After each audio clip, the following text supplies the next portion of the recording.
Chapter 17, Martha's Endless Tales. The king is going to marry tomorrow? A commoner? Is what they're saying. A very rich commoner. Supposedly she can turn straw into gold. They say she's a witch. A man and woman were speaking in hushed but dramatic voices. I tried to open my eyes, but my lids were heavy. But the king wouldn't marry a witch. He would if she could turn straw into gold. Nothing the king loves more than gold, and I think he'd do anything to get it. I felt like I was waking from a very bad dream where I had just been promised a baby into another bad dream where my whole body felt like I had fallen out of a tower. Then I remembered that both were true. Oh, I groaned. Oh, he's waking, poor thing. I opened my eyes to see the woman leaning over me. She was very plump, and even though she seemed worried, I thought she must be a kind person. Her cheeks were round and red as apples, and all the lines in her face looked like they were naturally moved upward into broad smiles and hearty laughs. "Here now, little lamb," she said, "drink up. There's a lad." She placed a cup to my mouth, and I drank a hot broth. It helped me wake up a little, and I looked around to see where I was. The room was large and bustling. I hadn't noticed all the other noise, but servants were coming and going, bringing dishes and trays and buckets and rags. 2 large fireplaces were burning bright with large pots over the flames. The walls were gray, crumbling stone. I was in the kitchens of the castle. This was not where I wanted to be. "You took quite a fall there, boy." A man came and stood beside me. He wore a red and gold uniform with a big sword at his side. I shrank back. "Don't worry," he chuckled. "I'm not going to hurt you, though you were causing mischief now, weren't you?" The guard didn't seem accusing, rather amused. He was much younger than the kind woman, but he had the same laughing face, covered with a beard. "Oh, Helmut, he's just a curious boy," said the woman, chuckling. "Remember how you were now? Always sneaking around corners, trying to get a peep-see at anything mysterious or exciting. I remember the time you pinched a swig of the king's finest wine when you were just a lad, and it all came back up on my kitchen floor." "Yes, you whacked me a good one for that," said the soldier, "which is why I straightened out and became a keeper of the peace from little hooligans like—" "He was only curious. No crime in that. Now, is there? Probably heard the gossip and came running to see. I'm curious, too. Might have climbed the tower myself if I didn't think I'd bring down the whole castle." She chuckled, and her whole plump body laughed with her, like Oswald the miller, only I liked her and her laugh much better. It made me want to laugh, too, only instead of laughing, my body seized up in pain and I coughed my lungs out. "Oh, now there, little lamb, drink some more. You've banged yourself up quite a bit. There's no padding on those scrawny bones of yours. Can be quite useful, you know." She patted her wide hips. "Now then, what's your name? Everyone prefers to be called by their name, don't they?" "Not everyone." "Robert," I said. The lie just slipped from my mouth, and I realized it was what Opal had called me. But I was glad I didn't tell her my real name. Everyone on the mountain already knew, so I'd never have to explain it to anyone, and I didn't want to explain it now. I didn't have the energy. "Well, Robert," said the woman, "I'm Martha, one of the king's cooks, and this is my son Helmut. I named him that so he could be a stalwart soldier, brave and fearless." "Which I am," said Helmut. "But really he wouldn't hurt a fly. I might as well have named him Fluffy." "That's enough, you old bat," said Helmut, but he was smiling.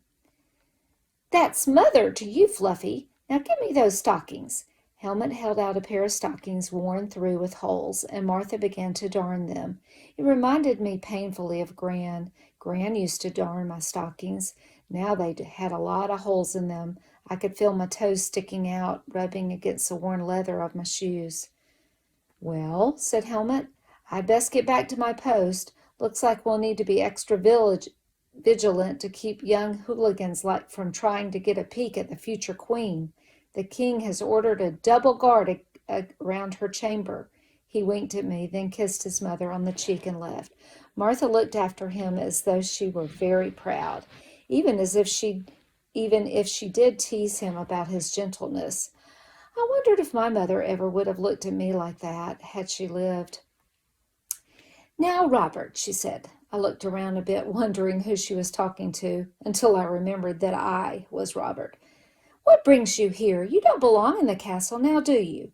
I froze, my mind racing to come up with some explanation, but Martha didn't wait for the answer. Oh, don't tell me. I can tell it's a secret, and so you'd better keep it because I won't.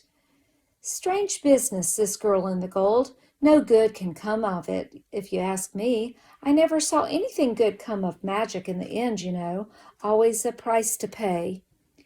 I knew a woman who worked in the kitchen who went to a witch to get a potion to make her beautiful. And the potion did make her beautiful, but it gave her horrible breath. So what good could it do? And she got old besides. There is no potion I know of for curing old age. Ah, me. Martha talked without breathing, 10 words for every stitch in the stocking, and she stitched fast. But I didn't mind because it saved me from having to explain myself. Now, this business with the gold. If that King Bartholomew Archibald Reginald Fife is as wise as his name, which I seriously doubt, he'll keep away from this mischief and focus on crops. Gold won't feed a kingdom. It wouldn't. On the mountain, gold had always meant food. The miller Oswald said it himself, gold means food. And the more you found, the more you ate. But then I suppose the food had to come from somewhere. Is there not much food in the kingdom? I asked Martha. Oh, goodness, didn't you know? But no, you're so young you can't be more than 10. This surprised me. Even though I was 12, I'd never passed for 8.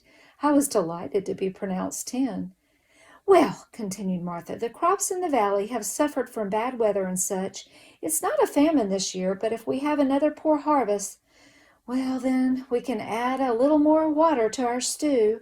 So there really had been a shortage of food. Perhaps I had judged the miller Oswald too harshly. But the scarcity is everywhere, Martha continued. We haven't had much gold come from the mountain, and that is our main source of trade, you know. And gold is all the king cares about. Dear me, have you been in the castle? Gold everywhere. Not in the kitchens, of course, but everywhere else. Gold mirrors, gold vases, even the floors are gilded with gold, and the king drapes himself in gold every day. Martha continued stitching as she spoke. He could probably trade the gold with another kingdom for some extra food, but oh no, it is the delight of his life. The servants spend half their time warding off pixies. Oh dear me, what a nuisance. I know a wench who's swollen half the time from all the bites. But if that troubles a king, you'd never know it. And here we are on the brink of starvation. She sighed, the first breath I'd heard from her in 10 minutes. Well, you can't neglect your crops and expect to feast. Maybe this girl will set us right in the end. Perhaps she can make gold into milk and potatoes. Martha went on, speaking of different calamities magic had brought and the gossip about the girl who could turn straw into gold. She knew all the details of the wedding that was to take place the next day, down to what flowers would go on to the cake in the bride's hair, and how the king was planning to throw out gold coins to the crowds. Martha continued to talk as she bustled around the kitchen, chopping meat and vegetables. She fed me a delicious meat pie, and when I tried to get up, she pushed me back down and told me I wouldn't be moving that night. But you tell me where to find your mother, and I'll fetch a gnome to send her a message so she doesn't worry. You need to rest after such a fall. Well, Oh, I see, she chuckled. She doesn't know where you've gone. You're a mischievous little one. Well, I can't say my Helmut didn't do the same. Always seemed to be up to his nose in trouble, but still she'll worry her heart out for you, so we must send a message. I'll say that you've had a bit of an accident. No need to give the details, but tell her you're safe, and Martha will care for you until you're well enough to go home. Now, what is your mother's name, dear? My tongue wagged. Red, I blurted. If a message had to go to someone, it might as well go to her. That way I wouldn't have to explain anything to Martha. Strange name. She must be a curious person, I silently agreed. But then I don't put much stock in names these days. I knew a girl named Gladiola who was supposed to be beautiful, but she grew crooked and cross-eyed. And then there's my Helmut. Ah, me, she laughed and moved to the window. Message, she said in a high sing-song voice, and she pulled up a fat little gnome who wriggled with excitement. Now what would you like to tell her, Robert? Tell her I'm sorry to make her worry. I'll be home soon. Martha spouted off a long message to the gnome, including all the details of my injuries, precisely where I was, and who Martha was, and her son Helmut. When she asked the gnome to repeat the message, he got it all mixed up, and so she did it again and made it longer, but he still got it all mixed up. And so they went back and forth, and finally Martha lost patience and threw him out the window. The gnome scurried away, chanting, Red for message! Red for message! I wondered how long it would take him to find Red, and if she'd made any sense of the message. She'd probably understand enough, and I knew what she'd think. She'd think that she'd told me so. I had spun myself a heap of trouble. Opal had promised me her firstborn child. My stomach was sick with the thought. Opal didn't understand the magic. She didn't think I would ever really take her baby, or perhaps she thought she could back out of her side of the bargain. But what she didn't understand was that I had to take the baby. Red had explained to me that rules are rules and the magic binds you to those rules. Opal had promised her baby. She had taken my gold. I must take her baby if she ever had one. But that was only the beginning of my troubles. There was still the spinning and the gold. Surely the king would want Opal to spin more. Would he threaten to kill his own queen if she didn't spin more straw into gold? Would I have to stay here forever, always at the queen's beck and call when she needed straw spun to gold? No, I couldn't. I thought of all the things Opal could foolishly promise me. Her right eye, an arm and a leg, more children. I saw my destiny clearly now. I was holding a dozen crying babies and trying to spin a mountain of straw into gold, while Opal screamed at me to hurry up because she's the queen. I felt dizzy. My head hurt. I couldn't go home. I had to get away, far away. I had to go someplace where I wouldn't hear about Opal or the king or a baby. But mostly I had to find a stilt skin. A stilt skin was the only way to fix all this mess. That's what my mother had been looking for. That's what the witch of the woods said I needed. But where could I find one? The witch said I must look. But look where? Under rocks, under the ground? In a tree? In the sky? In yonder or beyond? In the morning the castle rang with chimes and bells, not like the single gong of the village bell in the mountain, but dozens of them ringing in all different tones. It should have been a lovely sound, but it made my head throb and ache. Well, Robert, said Martha, I'm off to the wedding. Methinks I shall fetch a bit of gold today. Wouldn't that be something? Be good and rest, and I shall bring you back a coin made by your very own queen. Maybe some good will come of it. There's bread and more pies, dear. Tuck in and eat, eat. I hate to see such skinny bones on a growing boy.